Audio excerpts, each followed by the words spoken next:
nunca choque contra el suelo. Hemos de encontrarnos siempre a las afueras del pueblo, con todos los besos nuestros. Son preciosos nuestros besos a las afueras del pueblo. ¿Qué pueden tener de malo? Si es lo que mejor hacemos.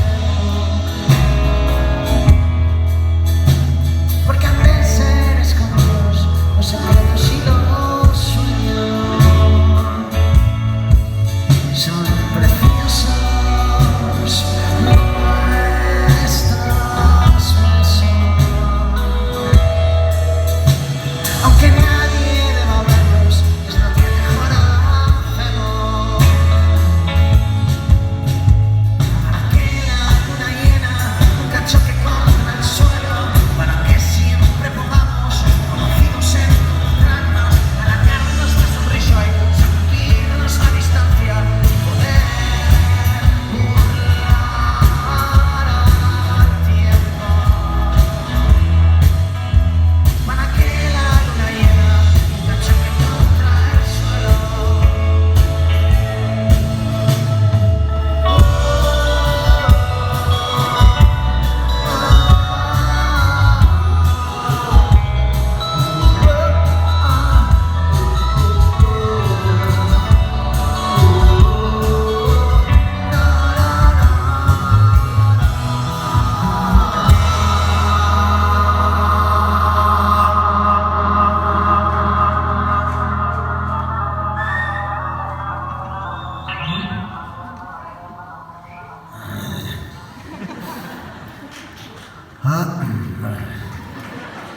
Al